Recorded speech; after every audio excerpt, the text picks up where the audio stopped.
but it never ended. I mean, it never ended.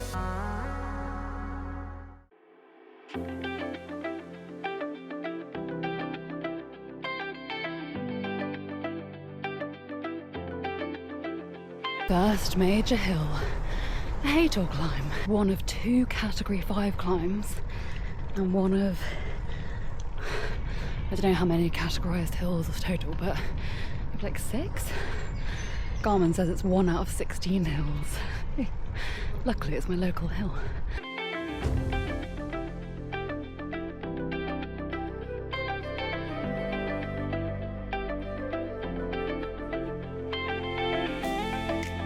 Almost at the top of the first category 5 climb.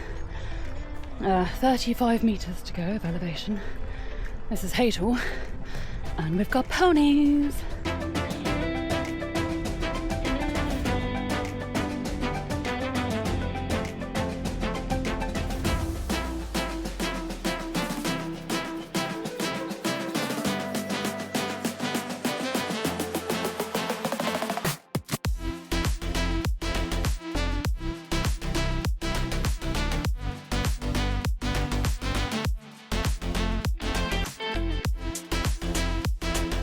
So 28k in and now coming up to the second category 5 climb.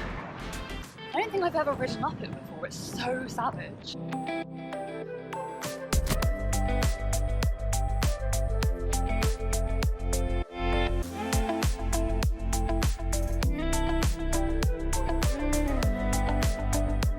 What a day for the Dartmoor Classic. I was talking to a woman earlier and she said that last year it was pissing it down with rain and blowing a gale. So definitely picked the right year for it.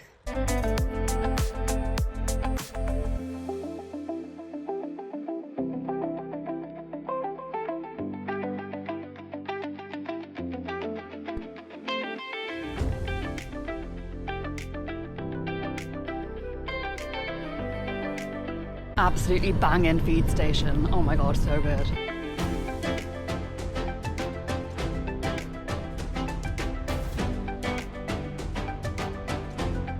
So this section here is the Challicum Hill up to Grimspound, and it is closed to road traffic, so it's just for us.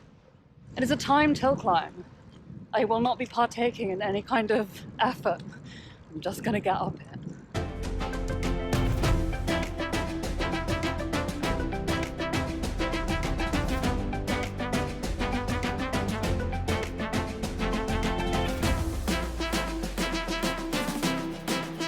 Closed road hill climb complete.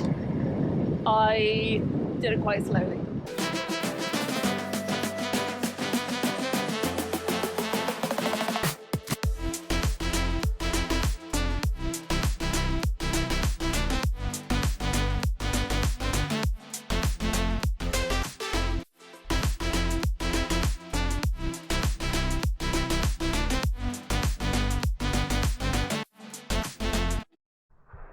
That was really hard, but not as hard. No, that's not true. It's not as hard as I thought it was going to be. It's that I think cycle touring last week made me fitter than I thought it would, and so that was more possible than I thought it would be. Oh my god, I'm so tired. The reason why I'm sat on the floor is because sitting on a chair just seems, it's just too hard. It's too hard. Like on the floor, I feel like my legs can stretch out. There are 3 routes. There's the Piccolo Revenge or something, which is the short route. And there's the Medio, which is the medium route, and the Grande, which is the Grande route. So I was doing the middle one, which is 102, 104 kilometers, 66.6 miles. Almost 2,000 meters of elevation. My Garmin has it at 1,921 meters of elevation, the actual route that I did. And then actually it was a bit more than that, because after you finish, you've then got like a 2-kilometer ride back to the race course where it started, but that was up a hill. Anyway, so I did the medium one, and for that you had to leave between 7:36 and 8:36 in the morning. But because there's 500 people per route, you're let off in waves of kind of like 40, I think, ish. So that, there's not hordes of cyclists on the road all bunched up in the town that we started on initially.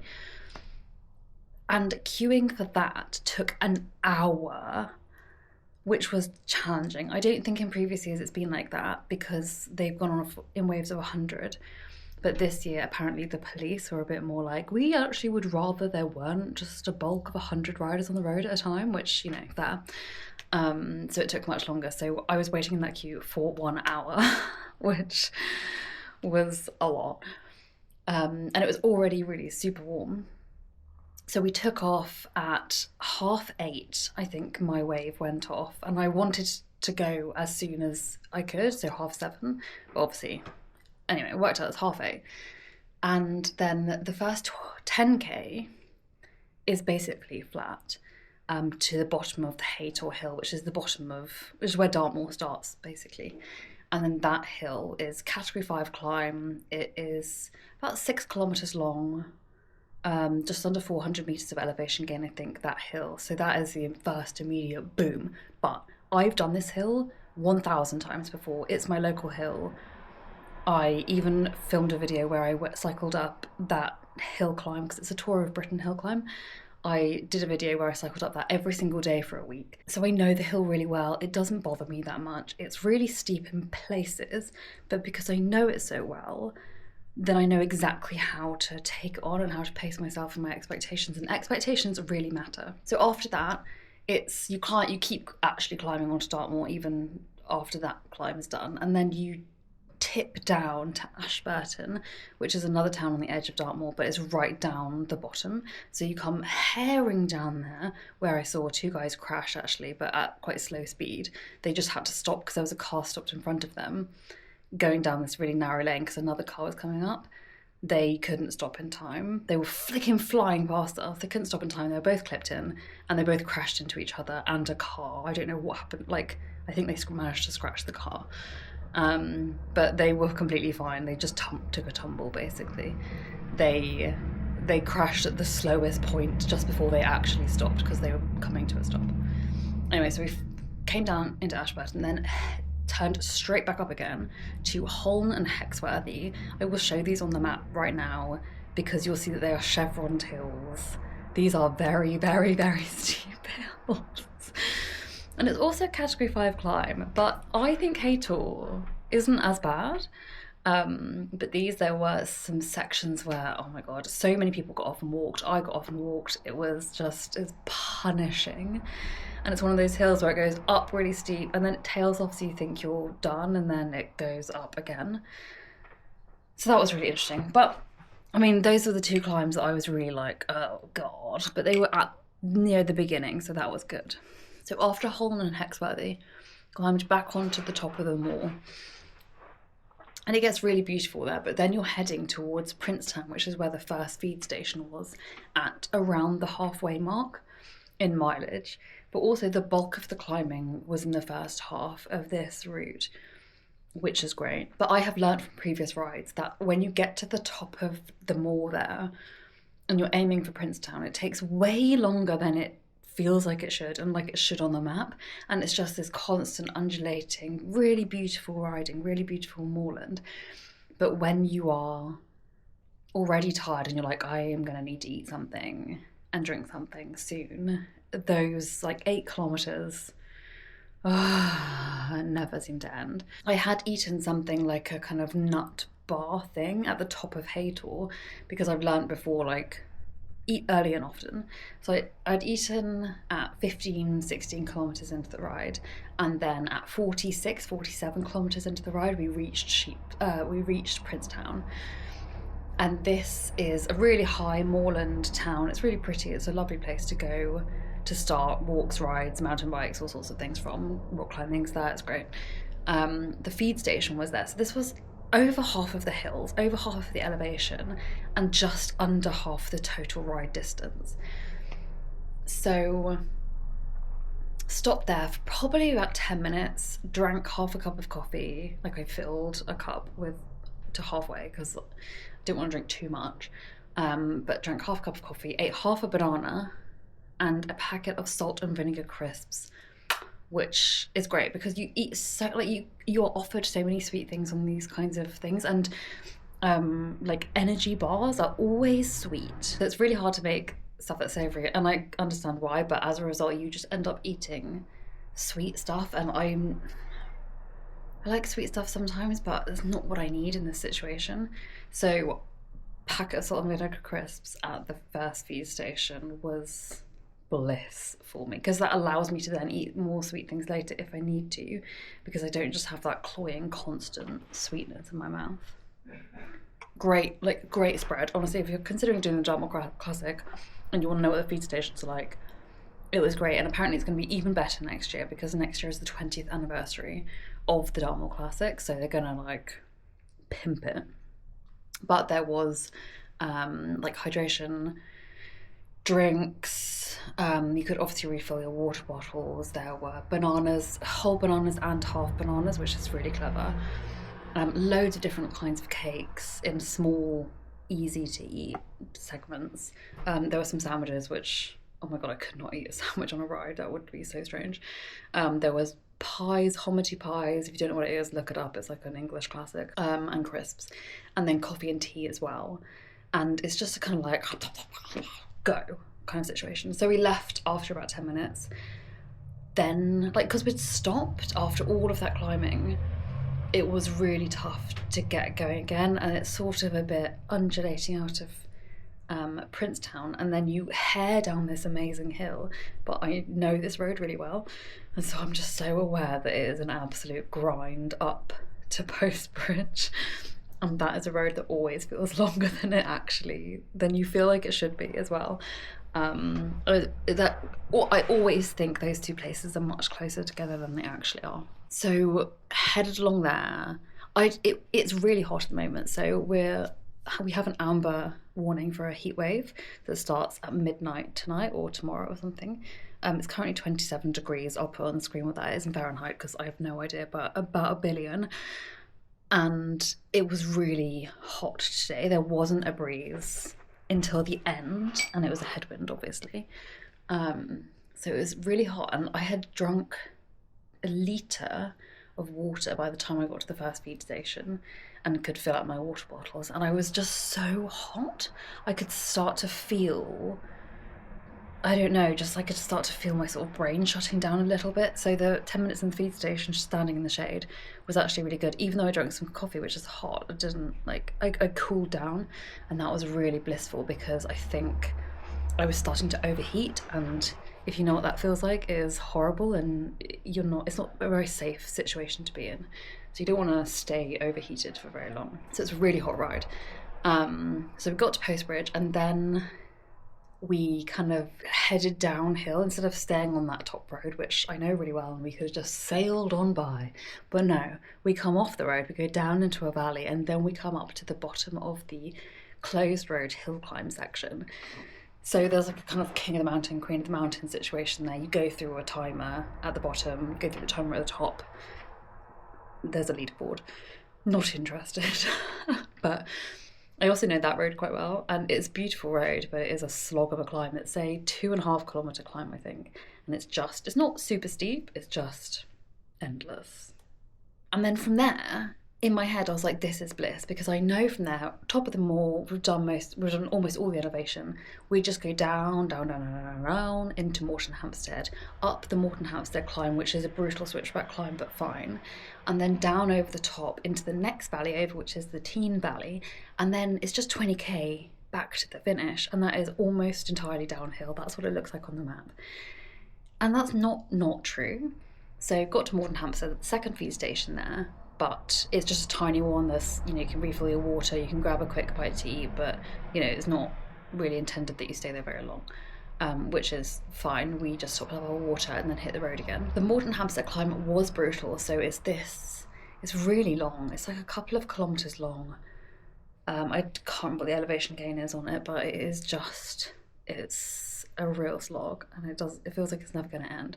Anyway, but you top out and then you come down. They've tarmacked, asphalted the road down that descent, and it's a beautiful sweeping wooded descent that is, you know, several kilometres long, and it is bliss. I mean, it was the highlight of my ride was that descent. It was absolutely fantastic. And then you're on the Valley Road, which is the Teen Valley Road. And in my head, that's basically 10k, slightly downhill, following a river. And it was, but it never ended. I mean, it never ended. And I was getting so exhausted by this point. We're talking about 90 kilometres in, already done, you know, 19,000 metres of elevation. And this road did not end. It just didn't. And it also got in my head that I needed to do it under 6 hours. And so I was really going for it. Reached the end of that after what actually felt like an eternity. And then suddenly it's the home straight. Like, this is just the way I drove home if I've gone to, like, I know these roads so well. Turned off, headed back to Newton Abbot, and there's just this one stretch of 50 mile an hour road, 50, 60 mile an hour road it goes to. And I drive it all the time, so it's a surprisingly long drive. And I always think that it's really short. When you're doing 50, 60 miles an hour, it should be really short, but it feels quite long when you're driving it at 60. So imagine how long it feels when you are at the end of the hardest ride you've ever done in your life, into a headwind with cars tearing past you, and it's slightly uphill and slightly downhill and slightly uphill. Oh my god, it was absolutely brutal. And then that's where the timing ends. So you go through these flags, you have a timer chip on your helmet, so that pings, and the two of us were just like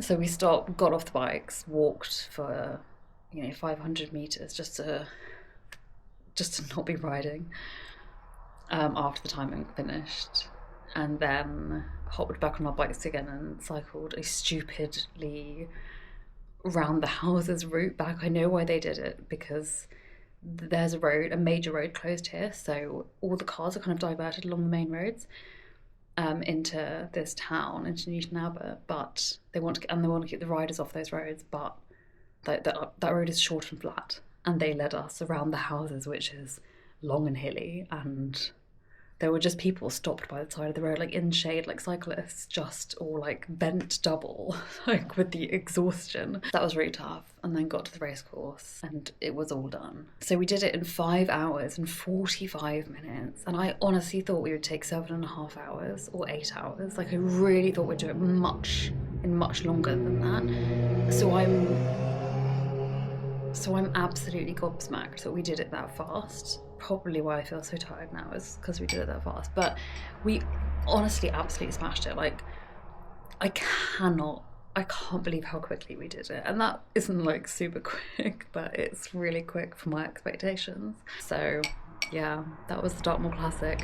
I highly recommend it, except that the race organizer did say that out of two in the last like 10 years or something that he's been doing it. He wasn't like the race organizer, I don't think. He was just like one of them. He says they've only had 2 like warm sunny days. So, and this is in late June. Dartmoor Classic is like famous for having sleet and stuff, I don't know. But I do highly recommend it. It was brilliantly organised. 1,500 riders in total. Absolutely incredible. Like, it's so much fun. It was so much fun today. I did really enjoy it, actually. It was just the last bit was tiring, as you can imagine. So I'm now going to finish my delicious frozen berry smoothie that I just made myself and take a shower. Thank you so much for everyone's kind words on this ride project of mine, and for donating, supporting the Devon Air Ambulance. It's been fantastic. I've managed to raise about £440, I think, so far. And because I hit 200, that means my race entry fee of £65 will be refunded to me, which I'll then add to that total. So in total, you guys, you've helped me raise over £500. So a massive thank you for that. It's blown me away. Like, I honestly didn't even think I'd raise £200. So it's been really fantastic that you've helped me do that. Thank you very much. Okay, I'm tired. Bye.